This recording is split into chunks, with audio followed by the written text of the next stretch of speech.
deal or no deal. Israel is backing a tentative proposal now for a temporary ceasefire in Gaza.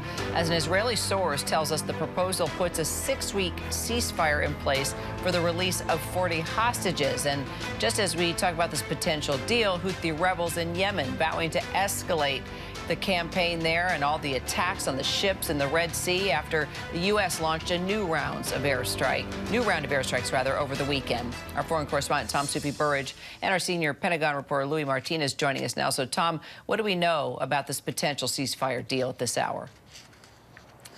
Yeah, Kira, we had talks in Paris on Friday. Over the weekend, an Israeli official confirming to ABC News that Israel has accepted a tentative framework, if you like, to move forward on these talks. Talks are very much ongoing, but the framework would see a 6-week ceasefire. It would see 40 hostages released by Hamas.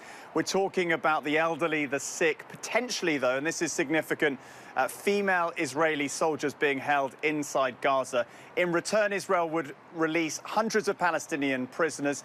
The IDF, its troops, would not withdraw from Gaza altogether, but redeploy around the territory. But I think there are still important details to be worked out.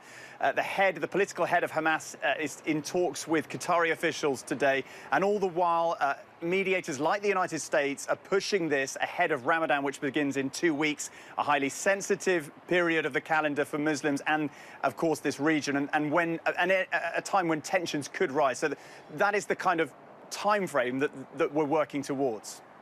And while talking about this time frame, Louis, the Houthi attacks continue. What's the message they're trying to send here? Well, Kira, the United States and the United Kingdom launched large-scale attacks, airstrikes against Houthi targets over the weekend, trying to convey that message to deter the Houthis from continuing with their dozens of attacks that have been targeting commercial shipping in the Red Sea and the Gulf of Aden now for several months. Now, these large-scale air attacks that we saw over the weekend were planned to strike at underground facilities, storage areas housing those missiles and drones that are being made by Iran and shipped by Iran for use by the Houthis in these attacks. And so the United States and its allies trying to convey the message that deterrence needs to happen. But what we're seeing is instead tough language from the Houthis instead. And immediately after that attack over the weekend, the Houthis issuing a statement vowing that they would continue with these attacks targeting commercial shipping in the Red Sea and the Gulf of Aden. And Tom, Israel also launching strikes deep inside Lebanon. So let's just talk about how this war continues to widen. Yeah, that's right, Kira. I mean, these strikes were potentially the deepest strikes Israel has conducted into Lebanon since October the 7th, hitting the IDF saying launch strikes of the Iranian-backed group Hezbollah right up in the northeast of the country.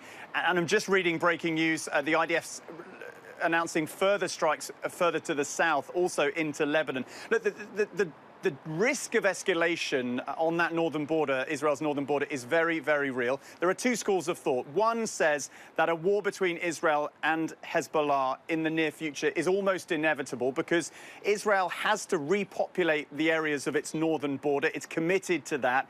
It is ramping up the rhetoric against Hezbollah, but Hezbollah has to back down. The other school of thought says that it's in neither side's interest, and Hezbollah has a massive stock of missiles, and a war between Hezbollah and Israel would be incredibly dangerous for this region.